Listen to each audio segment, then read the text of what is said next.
नमस्कार दोस्तों, मेरा नाम कुलविंदर। यूट्यूब चैनल विज्ञान अड्डा पर आपका हार्दिक स्वागत है। आज हम करेंगे एनालॉजी चैप्टर रीजनिंग का। ठीक है, तो सामने देखिए भैया, रीजनिंग के एनालॉजी चैप्टर के बारे में हम बात करते हैं।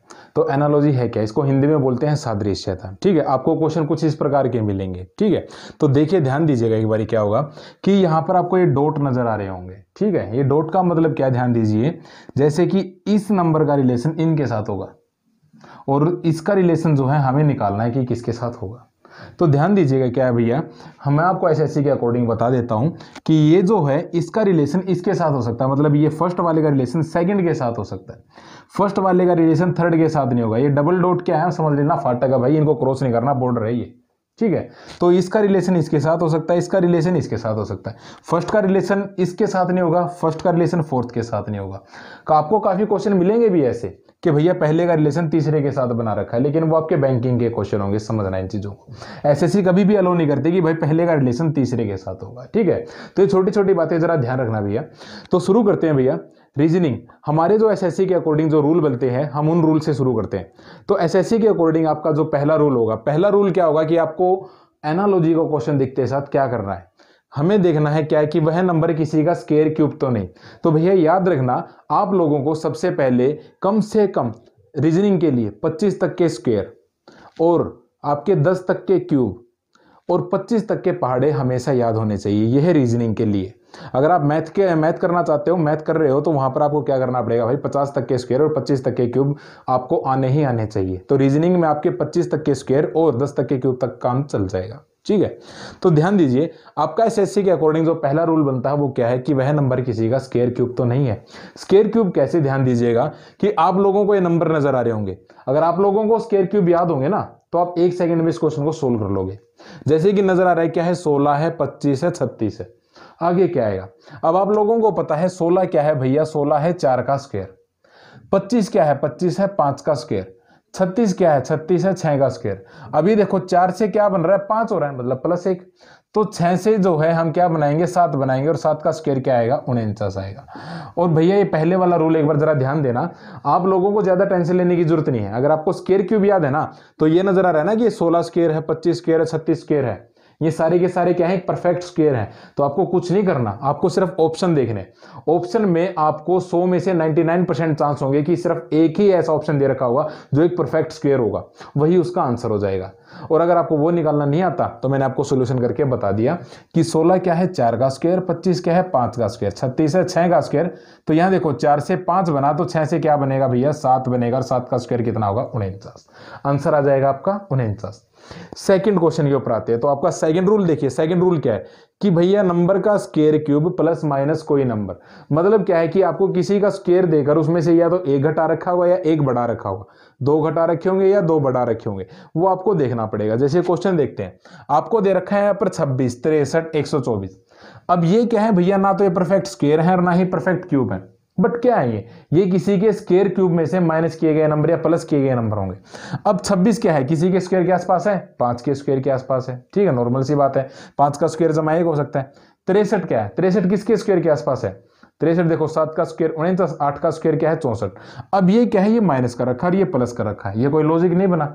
हम क्या करेंगे फिर भैया, हम देखेंगे 26 क्या है, 3 का क्यूब -1, 63 क्या है, 4 का क्यूब -1, 125 क्या है, 5 का क्यूब -1। अब इधर देखो 3 से क्या बन रहा है, 4, तो यहाँ 5 से क्या बनेगा, 6, 6 का क्यूब -1, 6 का क्यूब कितना होता है, 216, 16 में से 1 गई, कितना बचा, 215 भैया। तो आंसर आ जाएगा कितना, ये 215। ठीक है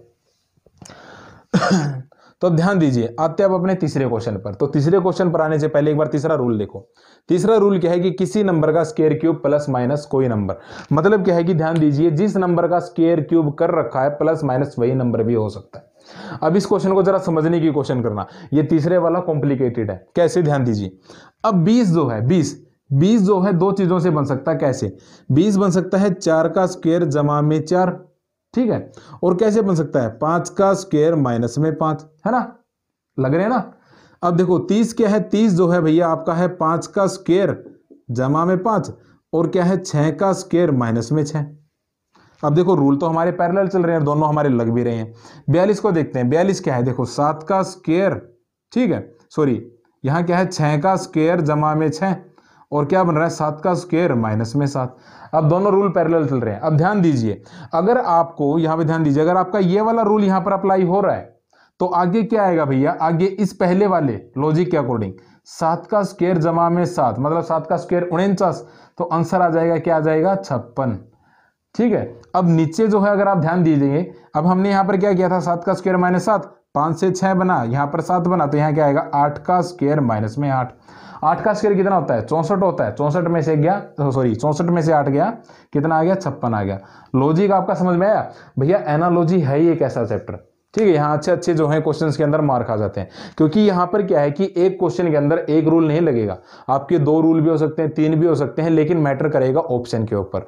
तो दिमाग के अंदर जो एक चीज है कि भाई नेगेटिविटी कि इस क्वेश्चन को हम ऐसे कर सकते हैं वैसे कर सकते हैं, कोई दिक्कत वाली बात नहीं भैया, आप कर सकते हो, ठीक है। लेकिन मैटर ये करता है कि लास्ट टाइम वो जो क्वेश्चन जिस एग्जाम में आया था वहां पर एग्जामिनर ने उसका क्या आंसर दे रखा था, हमें उसके अकॉर्डिंग चलना पड़ेगा। फिर जो हमारे रूल लग रहे हैं उन रूल के अकॉर्डिंग क्या ऑप्शन के अंदर वो आंसर है जो हमारा निकला है, ये मैटर करेंगे भैया, ठीक है। तो इन चीजों के ऊपर जरा ध्यान देना, ठीक है। तो इसका आंसर क्या आ जाएगा हमारा 56 आ जाएगा। ओके, अब आते हैं हमारे चौथे क्वेश्चन पर। अब चौथा क्वेश्चन पर आने से पहले हम चौथे रूल की ओर देखते हैं। चौथा रूल है हमारा प्राइम नंबर। तो प्राइम नंबर क्या होता है, अभाज्य संख्याएं। अभाज्य संख्या हमारी पहली अभाज्य संख्या होती है 2, ठीक है। अभाज्य संख्या कौन सी होती है, जो अपने आप से कटे और जो 1 से कटे, जैसे 2, 3, 5, 7, 11, 13, 17, ये क्या है हमारी अभाज्य संख्या। तो अभाज्य संख्या वाला क्वेश्चन कैसे करना है, पहला तो मैं आपको जो है बता देता हूं लॉजिक क्या है, ध्यान दीजिए। 2, 11, 23, आपको मैं एक बात बताता हूं कि अगर अभाज्य संख्या से रिलेटेड वो क्वेश्चन पूछ रखा होगा ना भैया, तो क्या होगा कि क्वेश्चन की शुरुआत 100 में से 99% चांसेस क्या होंगे कि क्वेश्चन की शुरुआत वो 2 से करेगा। अब 2 से करेगा तो हमें समझ जाना है क्या है कि 2 क्या है भाज्य संख्या, 11 क्या है भाज्य संख्या, 23 क्या है भाज्य संख्या। अब नीचे क्या करेंगे, ऑप्शन मैटर करेंगे, और ये बात भी याद रखना, ठीक है। तो यहां पर जो है ऑप्शन के अंदर सिर्फ आपको एक ऐसा नंबर मिलेगा जो क्या होगी अभाज्य संख्या होगी, और वो इसका क्या होगा आंसर होगा। लेकिन अगर यहां पर 2 अभाज्य संख्या दे रखी होंगी ऑप्शन के अंदर, तो सॉल्यूशन कैसे करना है। अब ध्यान दीजिए, ये हो गया 2 और ये हो गया 11। आप लोगों को 2 और 11 के बीच में कितनी अभाज्य संख्या होती है वो पता करना होगा। 2 के बाद अभाज्य संख्या क्या है 3, फिर क्या है 5, फिर क्या है 7, उसके बाद 11, मतलब 2 और 11 के बीच में कितनी अभाज्य संख्या है 3, मतलब 23 के बाद आपको 3 अभाज्य संख्याएं और जो है पता करनी पड़ेगी, जो चौथी अभाज्य संख्या होगी वो इसका आंसर होगा। तो 23 के बाद अगली अभाज्य संख्या क्या होगी 24, 25, 26, 27, 28, 29, तो अगली अभाज्य संख्या क्या होगी 29, फिर क्या होगी 31, ठीक है। 31 के बाद क्या होगी 32, 33, 34, 35, 36, 37, अगली क्या होगी हमारी 37 होगी। मतलब 23 के बाद 3 अभाज्य संख्या आ गई। अब अगली अभाज्य संख्या क्या होगी 38, 39, 40, 41, तो हमारी चौथी अभाज्य संख्या क्या होगी 41 होगी। तो आंसर क्या आ जाएगा 41। तो 2 और 11 के बीच में जितनी अभाज्य संख्या हमने यहाँ पर देखी कि कितनी आती है, वो उतनी ही अभाज्य संख्या इस 23 के बाद लेकर जो चौथी संख्या होगी वो क्या होगा इसका आंसर होगा भैया, ठीक है। ओके, अब आते हैं हमारे 5वें क्वेश्चन पर। तो 5वां क्वेश्चन देखिए, 5वां हमारा रूल बताता है क्या है कि रेशो बेस। रेशो बेस मतलब क्या है, तो यहां पर देखो रेशो बेस अनुपातिक संबंध। तो 7 से जो 35 बनेगा, तो देखिए काटोगे तो 7 एकम 7, 7 पंजू 35, रेशो कितने का आया 1 और 5 का। तो यहां पर क्या है कि इसको काटने पर 1 और यहां पर जो है ऐसी संख्या जिसको काटने पर 5 है, तो क्या होगा 8 पंजे 40, मतलब यहां पर अगर 40 होगा तो 8 से काटेंगे तभी तो 5 आएगा। तो इसका आंसर क्या आ गया भैया 40 आ गया, ठीक है, इसका आंसर आ गया 40। ओके, आगे आते हैं हमारे 6ठे क्वेश्चन पर, बिग नंबर। अब जरा इसको समझने की कोशिश करना। 6ठे क्वेश्चन को जरा ध्यान दीजिए, बिग नंबर को, बड़े नंबर को, बड़ा नंबर। अब हमारे सामने इतनी बड़ी संख्या आ जाती है तो इसको देखकर जो है हमारी हवा टाइट हो जाती है कि भाई इसका क्या लॉजिक होगा क्या लॉजिक नहीं होगा, दिमाग खराब हो जाता है। कुछ नहीं करना है, बिल्कुल सिंपल क्वेश्चन है। ये जो क्वेश्चन हमने किया ना, इनसे तो बहुत ज्यादा आसान होता है ये वाला क्वेश्चन, ठीक है। यहां पर क्या होता है ध्यान दीजिएगा। अब मैं आपको एग्जाम्पल के तौर पर बता रहा हूं, जैसे कि अगर आप इन संख्याओं को जो है देखोगे तो यहां पर क्या होगा कि भैया इनको अगर आप जोड़ोगे, आप इनको जोड़ोगे एग्जांपल के तौर पर, तो हमने मान लिया कि भाई इनको जोड़ने के बाद क्या संख्या आ गई 18 आ गई, वैसे एग्जांपल के तौर पर। वैसे आप इनको जोड़ोगे तो 7 और 3 10 और 8 18 और 1 क्या होगा 19 होगा। और मैं आपको वैसे समझा रहा हूं तो समझने की कोशिश करना। आपने इन संख्याओं का जोड़ किया तो कितना आ गया 18 आ गया। इन संख्याओं का जोड़ करोगे तो बाई चांस इनका जोड़ कितना आ गया भाई 20 आ गया, ठीक है, एग्जाम्पल के तौर पर। तो यहाँ 18 जोड़ आया, यहाँ आ गया 20 जोड़, इनको जोड़ोगे तो इनको जोड़ने के बाद आपकी संख्या आ गई कितनी, 25 आ गई भैया। ठीक है, अब यहाँ देखो 18 से जो है 20 के बीच में कितने का गैप है, 2 का, तो 25 से जो है 2 का गैप करेंगे तो कितना आएगा, 27। तो ये वाला क्वेश्चन क्या करेगा, ऑप्शन मैटर करेगा। आपको जो है ऑप्शन उठाकर देखने पड़ेंगे कि ऐसी कौन सी संख्या है जिनका जोड़ क्या बन रहा होगा, 27 बन रहा होगा। जिनका जोड़ 27 बन रहा होगा वो क्या होगा, इसका आंसर होगा। ठीक है, लेकिन ये वाला क्वेश्चन किस प्रकार जो है सोल्व होगा, ये वाला जो हम देखते हैं, ध्यान दीजिए क्या होगा। तो ध्यान दीजिएगा भैया, यहां पर पहला रूल तो ये था। अब जो सेकंड रूल जो आपको अप्लाई करना, जो मोस्टली क्वेश्चंस के अंदर अप्लाई भी होगा, क्या, इस 7 का रिलेशन इस 5 के साथ होगा, इस 3 का रिलेशन इस 7 के साथ होगा, इस 8 का रिलेशन इस 6 के साथ, और इस 1 का रिलेशन इस 5 के साथ। कैसे, 7 से जब 5 बनेगा, 7 से 5 बना तो कितना हुआ, -2, 3 से 7 बना तो कितना हुआ भैया, +4, 8 से 6 बना तो -2, और 1 से 5 बना तो +4। तो हमारा जो है क्या आंसर आया, -2 +4 -2 +4। ये वाला लॉजिक हो गया। अब ये वाला लॉजिक लगाकर हमें यह आंसर निकालना है। तो पहले हमने क्या किया, -2, तो 6 में से 2 गए, कितना आएगा, 4। फिर क्या था, +4, तो 1 के अंदर 4 जोड़ेंगे, कितना आएगा, 5। फिर क्या था, -2, तो 7 में से 2 घटाएंगे, कितना आएगा, 5। फिर क्या है, +4, तो 3 के अंदर 4 जोड़ेंगे, कितना आएगा, 7। तो आंसर आ गया 4 5 5 7। तो भैया ये वो रूल थे जो हमारे एसएससी फॉलो करते हैं। उन रूल के अकॉर्डिंग मैंने जो है 5 क्वेश्चन एग्जांपल के तौर पर लिए थे। ठीक है, तो ये 2 क्वेश्चन जो है मैं आपको बता देता हूं कैसे करने हैं। अब ये वाले जो है मैंने क्या लिया, ऑप्शन भी लिया, वो समझाने के लिए थे कि भैया क्या क्या हो सकता है। लेकिन ये वाले क्वेश्चन क्या है, एग्जाम के अंदर आए हुए क्वेश्चन है। ठीक है, तो ध्यान दीजिए, 6 से 18 कैसे बन सकता है। अब कई महानुभाव क्या करेंगे भाई, 6 3 18, ठीक है, अनुपातिक संबंध वाला जो है क्या करेंगे, यहां पर रूल लगाने की कोशिश करेंगे। तो 6 3 18, तो 4 3 12, 12 ऑप्शन में है ही नहीं। उसके बाद क्या है कि 18 किसी का परफेक्ट स्क्वायर भी नहीं है।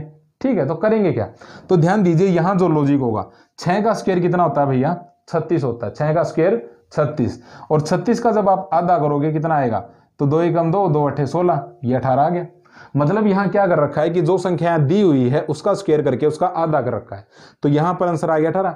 तो ध्यान दीजिए, अब 4 से कैसे आंसर निकालोगे, तो 4 का स्क्वायर कितना होता है, 16, और 16 का आधा कितना होता है, 8। तो ये इसका आंसर कितना आ गया, 8 आ गया भैया। ठीक है, सेकंड अपना जो लास्ट वाला क्वेश्चन है, इसके ऊपर आते हैं 8वें क्वेश्चन पर। अब देखो ये क्या है, बड़ी संख्याएं हैं। बड़ी संख्याएं देखकर क्या होगा कि जो रूल मैंने आपको बताया था कि भाई इनका जोड़ आपको देखना है, या पहली संख्या का रिलेशन पहली संख्या के साथ होगा, तो वो तो हुए हैं ही। अब उसके अलावा जो है यहाँ पर रूल क्या होगा, ध्यान दीजिए क्या है। ये वाला क्वेश्चन भी एग्जाम के अंदर आया हुआ क्वेश्चन है आपका, जो हरियाणा पुलिस के अंदर भी आ चुका है, रेलवे के अंदर भी मोस्टली आते रहते हैं वाले क्वेश्चन। ठीक है, तो यहाँ क्या होगा, देखो यहाँ लॉजिक है, इस 16 से ये 48 बनेगा। देखो 16 की गुना हम 3 से करेंगे, कितना होगा, 16 3 48। 13 की 3 के साथ करेंगे, 13 3 39। 22 के 3 के साथ करेंगे तो 22 3 66। अब हमें ऑप्शन उठाने हैं जिसके अंदर पहले 2 नंबर की गुना 3 से करेंगे तो अगली 2 नंबर बनने चाहिए। तो देखो हमें जो है क्या था, 16 3 48, 13 3 39, 22 3 66। तो यहाँ देखो 12 दूनी 24, 12 33, 12 चौक 48, ये तो आता ही नहीं भैया 12 के पहाड़ा में। तो ये वाला क्या हो गया, गलत हो गया। 21 की जब हम 3 से करेंगे गुना, तो 3 एकम 3, 3 दूनी 6, तो 21 3 63 होना चाहिए, लेकिन यहाँ क्या है 33 है, तो ये गलत हो गया। तो 14 3 42, 14 की गुना 3 के साथ की तो कितना है, 42 आया। तो इसका आंसर क्या हो गया, 14 3 42। आप आगे भी देख लीजिए, 15 की गुना 30 से करेंगे तो 15 3 45, तो यहाँ 45 होता तो हम तो कुछ सोचते हैं, लेकिन ये क्या है 51 है, तो यहाँ क्या हो जाएगा, गलत। अब ध्यान देना भैया क्या है कि जैसे मैंने आप लोगों को बताया कि एनालॉजी वैसे है तो आसान चैप्टर, लेकिन यहाँ पर गलती क्या होती है भैया, क्योंकि यहाँ पर एक क्वेश्चन के एक से अधिक लॉजिक लगकर अलग अलग आंसर निकलते हैं। मोस्टली टाइम जो है मैंने देखा भी है कि एक क्वेश्चन के 2 आंसर निकलते हैं और दोनों ऑप्शन में होते हैं। तो मैटर कौन सा आंसर करेगा, मैटर वो आंसर करेगा भैया जो लास्ट टाइम आपके एग्जाम में आया हुआ है, या फिर प्रीवियस क्वेश्चन की जो बुक लोगे उसमें देखोगे तो लास्ट टाइम जो उसका आंसर एग्जामिनर ने कह रखा ना कि भाई ये आंसर है, तो वही मान्य होगा भैया। ठीक है, तो ये बात जरा सा ध्यान रखना, और ये चैप्टर की जो है प्रैक्टिस करते रहना। फिर भी अगर किसी भी प्रकार की जरूरत पड़े तो आप हमारे पास कमेंट बॉक्स के अंदर जो है कमेंट छोड़ सकते हो।